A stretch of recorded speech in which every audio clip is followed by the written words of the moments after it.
There's days where it's going to feel like we have setbacks. There's days where it feels like we're not making any progress. And there's days where it just feels like the weight of the world is on your shoulders. God may not allow things to happen in the way that we expect, but it doesn't mean that things aren't happening the way that He intends for them to.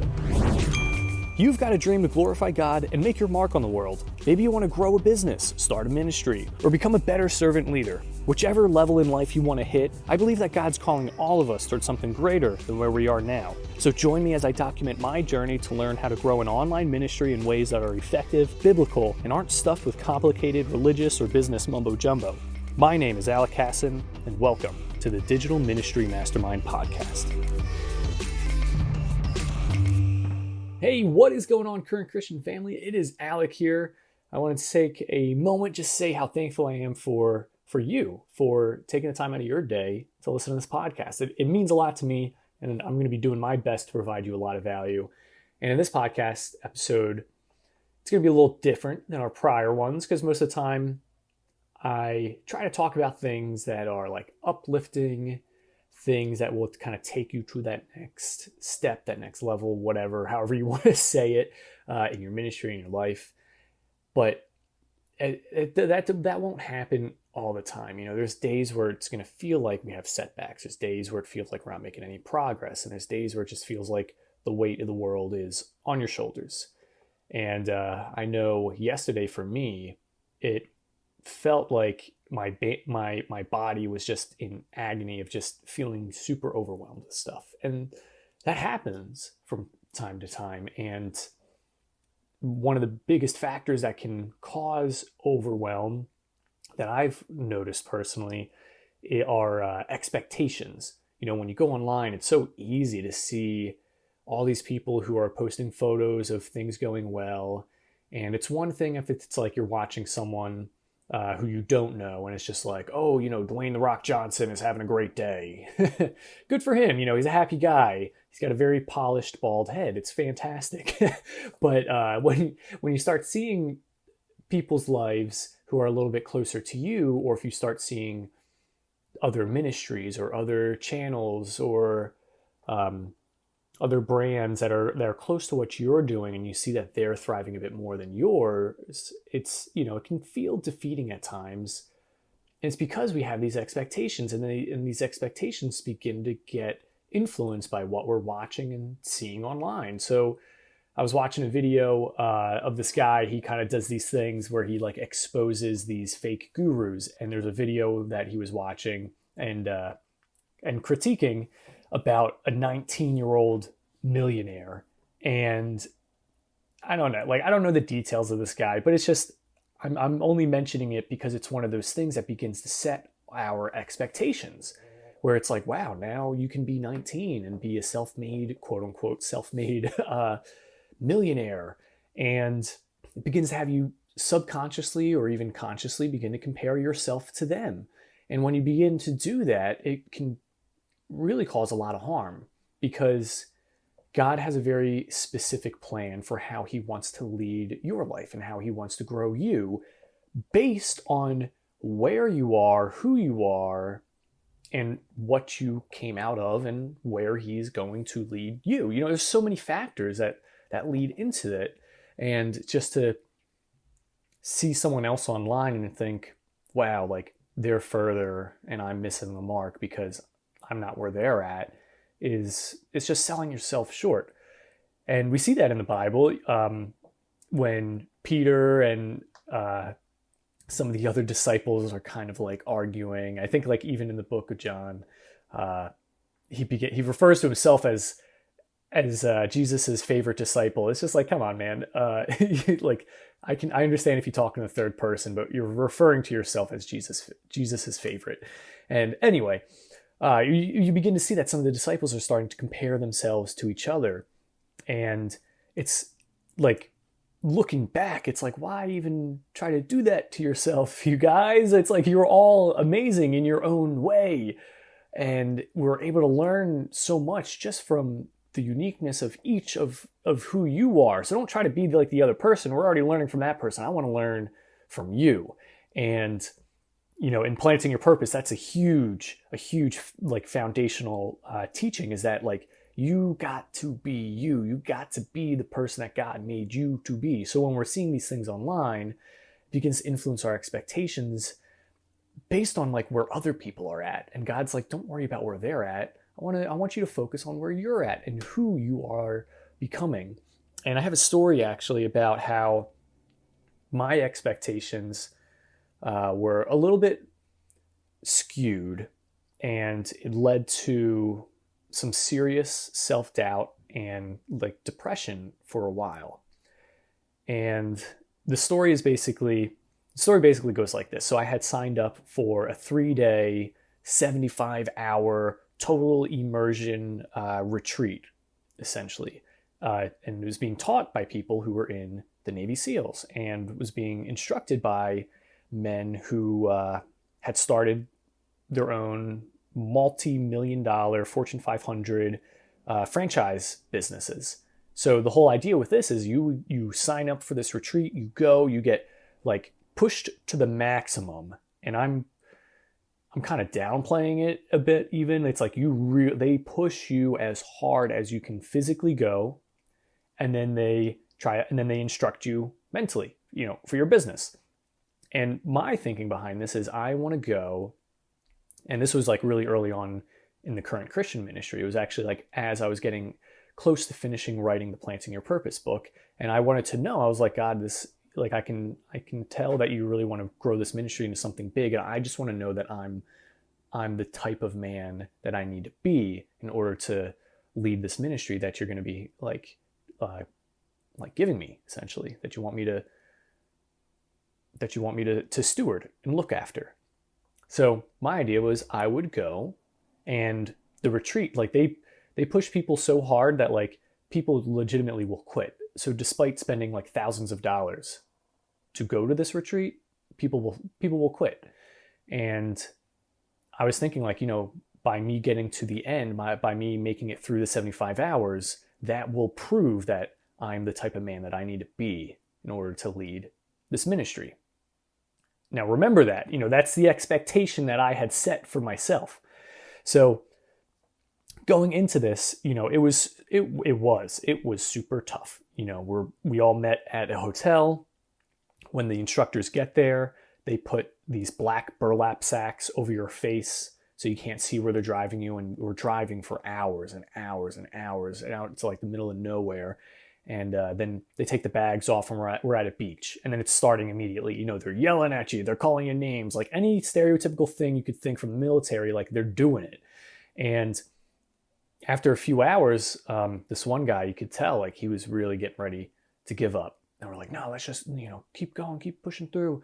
And then, and now it started at noon, and now the sun's starting to set. So it's like 6:00. So we've been on this beach running and doing push-ups in the ocean and laying with our backs flat as the water and the waves are just splashing our faces, and salt water's getting in our eyes and our nose, and there's boogers getting everywhere, and we're rolling in the sand, and there's sand in our ears and our hair, and it's just like a total mess.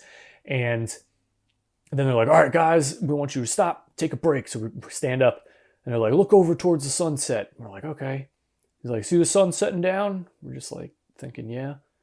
He's like, we're not leaving this beach till that sun comes up on the other side. We're like, what? What?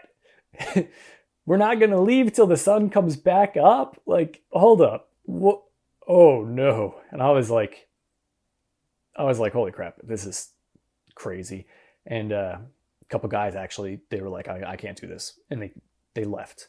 And there's this thing in the Navy SEALs where like you ring this bell, and when you ring the bell 3 times, you leave.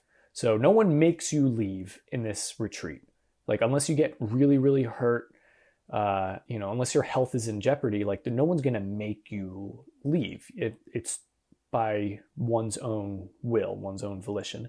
So a couple guys chose the left, and it was like, oh man, it's 2 already. And it's like, we're only 6 hours in, and we're like I'm not going to go into the details of all of the stuff that was going on. Like if you look up some videos of some of the stuff that they do in the Navy SEALs, like there's some things that like obviously we didn't do. It's too dangerous. But for the most part, it was like really, really intensive. And then we would do some breaks where we'd eat a little snack and get some training for like business stuff. And and it would go on and on like this, hours and hours of just like torment and training, and then some teaching, and then hours of torment, and then some teaching. And the reason why they don't just say it's a 3-day thing, the reason why they say it's like 75 hours is because like each and every single hour and half hour is like strategically planned and measured, and it's like really brutal. And you're thinking like, well, okay, so 75 hours, yeah, 3 days. So if you got like 7-8 hours of sleep, there's like 26 hours, about 24 hours that you're just going to spend sleeping. So it can't be that bad. But it is when you spend about 6 hours sleeping of the whole 75 hours, like you really, like you don't get any rest. So we're getting towards the end and we're going through all these different challenges and trainings, and some like, so some of them I know I dropped the ball for because my feet were killing me. We ran a marathon within like the first 12 hours. And there was some parts where, I tried bringing some humor to the situation, but the instructors were not digging it. And I was thinking like, oh, I crack a few jokes here and there. Maybe they'll make me do some push-ups. I don't care. It's whatever. Like I want to keep this lighthearted. But every time I would mess up on something, they would force other people to do harder work. And I was like, whoa, no, that's not fair. Like if I mess up, like have me do more work. And they're like, but they knew that was going to get to me. So they're like, no, you get to stand there. In fact, here's a banana. Eat this banana. If you like, the quicker you finish this banana, the sooner they'll get done. So there I am, like I just eat this whole banana in one bite. And like everyone else they're still running and they're doing these push-ups and they're crawling and rolling in the dirt. I'm just like, come on, like I finished, I ate the banana, get them to stop. And they weren't. And like several times incidents like that had happened. And at this point, we're only got 69 hours left and everyone else is really, they're not digging me. At this point, they want me gone. They're like, hey, like we don't feel like they're coming to me, like everyone on the team, they're like, dude, you got to ring the bell. And I'm like, what? No, I'm not ringing the bell. Like I came here because I came here to get to the end. I'm not ringing the bell. And they're like, we don't think we can, like, we can't keep doing this. Like you have to ring the bell. And it's not like every single action I did was causing these people to do more hard work. It only happened twice, but they were at the edge of the rope. So they're like, please, like if you don't ring the bell, like we don't know if we're going to be able to get through to the end. And these guys who were going, like me, I was going because I wanted to just sort of like feel confident that I knew I had the character needed to lead this ministry. But some of these men were there because their marriages were falling apart. Their lives were falling apart. Their businesses were falling apart. So I was going in with hope for the future, but these men didn't have that hope. And I knew for me, like, hey, I could leave. I got a wife I can go to. I've got a business that's starting up. I've got a pretty good apartment. It's like things are pretty good for these guys. Like, I don't know what their life's going to be like if they were to quit. So they're telling me, they're like, you have to ring the bell. You have to. And it got to a point where I was just like, I knew these guys didn't want me there anymore, but I wanted to be there. But they were rejecting me. And no one could force me to leave. I had to do it on my own. And that's what I ended up doing. I went and I rang the bell, and because I wanted to help give hope for the guys who were left. And of the guys who were left, all of them continued towards the end, and they got through, and they got to the ending, big party and stuff like that. And for a while I was feeling really kind of down because I was like, I gave up, essentially. Like that's what it felt like. It felt like I wasn't good enough and I gave up. But as I was starting to like really pray about it and I had time to like reflect, God was showing me something really interesting, and it was about expectations. Hence the theme of this podcast. But my expectations was me getting to the end meant I was like, quote unquote, like worthy enough of leading this ministry. Like I had the character needed to lead this ministry. But that's not the way that God saw it. Like that's not what his plans were. Because if the goal was to go into this experience and leave feeling confident that I had the characteristics needed to lead this ministry well, God was like, I can give you a perfect scenario for that. And I'm sure all of you have heard of the quote in the Bible where it's like, take up your cross daily, or take up your cross, follow me.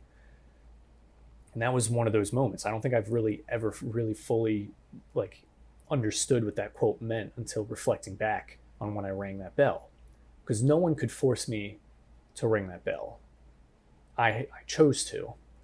And no one forced Jesus to have his life taken from him. He allowed it to happen. And that was one of those moments of like, oh my gosh, like I took up my cross there.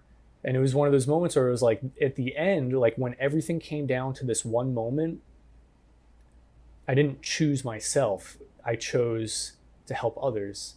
And then not only that, but it was like that was a genuine moment of a, what would Jesus do type of situation, you know? So although the expectations that I had weren't met, God knew what to do. Like God knew that this situation would help to provide for a pretty good story. That would help to remind me that I am the person he wants to lead this ministry. And if I were to say like, yeah, so I had that thought and now I just feel amazing. And every time I go into things, I'm just super energetic and courageous and confident. If I were to say that, I'd be lying, because it doesn't happen all the time. In fact, there's like many moments where I get very anxious when I think about all the stuff that I had to go through during that 75-hour period. And the only slightest bit of comfort that I get is when God reminds me at the end that, you chose an action that you genuinely felt in your heart was something that Jesus would do. And isn't that like what really matters? And I was like, yes, you're right. Because at the end of that 75-hour experience, it's like, you're part of this, like this club of guys who are running their own businesses. They give you these different like resources and access to things. And it's like, there's times where I feel like, man, I genuinely missed out. I should have just dug my heels down, been like, a no, and a no. I'm staying here. If you guys aren't strong enough to stick through it, that's a you problem. But I didn't do that. And if you were to ask the instructors about the ringing the bell thing, like, no, they would tell you like, no, we don't force anyone to ring the bell. They have to choose to.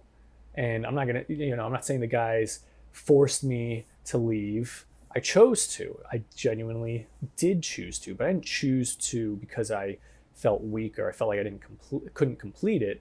I chose because it was a moment to step into the character of Jesus and do what Jesus would do. But to not get you too distracted from the moral of the story, our expectations, God may not allow things to happen in the way that we expect, but it doesn't mean that things aren't happening the way that he intends for them to. So I bet none of the disciples expected Jesus to die, and then for 3 days, there's just no signs, nothing, no miracles, just confusion, anxiety, worry, doubt, and probably a lot of shame. They're like, we quit our businesses, we gave up everything to follow this guy, and then he just dies. But then, the story, 3 days later, Jesus is back, and they're like, this isn't what we expected was to go and kick out the Romans, and then we'd all be royalty. That's what we expected. And it's like, no, you don't worry, the Romans, they'll be, God's like, my kingdom's going to come. Don't worry. And you'll be right there. Just not on this earth. So you may have some expectations that can inspire hope one moment and then cause you to feel dread the next. But just continue to trust in God, and continue to trust that He's going to lead you the next step of the way, every single step of the way. Because like I say, it's the calling card of the current Christian, but God is calling you towards something greater than where you are now. So just because things are feeling maybe a little bit down doesn't mean you're going to be staying there. And even if you're feeling at your weakest, be thankful, because as like Paul says, that's when you get to really see God's strength in your life. So, hey, thank you so much for listening. I really hope that story helped to kind of like inspire you a bit. And if you're going through a dark moment, I'm praying for you. I mean, yes, I know yesterday for me, I kind of hinted at it a little bit. I was, anything and everything was beating me down. But you just don't give up. You just get through the day. There's always going to be a next day.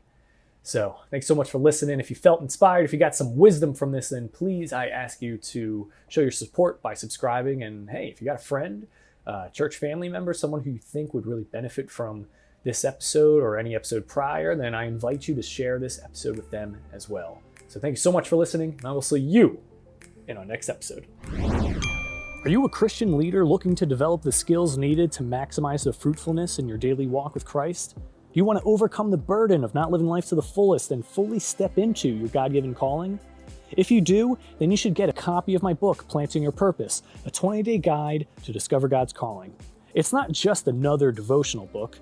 Planting Your Purpose is your 20-day guide that will provide you with the strategies, tools, and insights to turn things around immediately. You will learn how to avoid the top 5 mistakes Christians make when pursuing their calling in life. You'll develop more joy in your walk with Jesus and unlock the secrets to mastering integrity. And by the end of 20 days, not only will you know your calling, but you'll have an even greater sense of fulfillment and confidence in your life. Everywhere, Christians are raving about this amazing new guide to discover their God-given calling. Get your copy by clicking the link in the show notes or by going to plantingyourpurpose.com. That's plantingyourpurpose.com.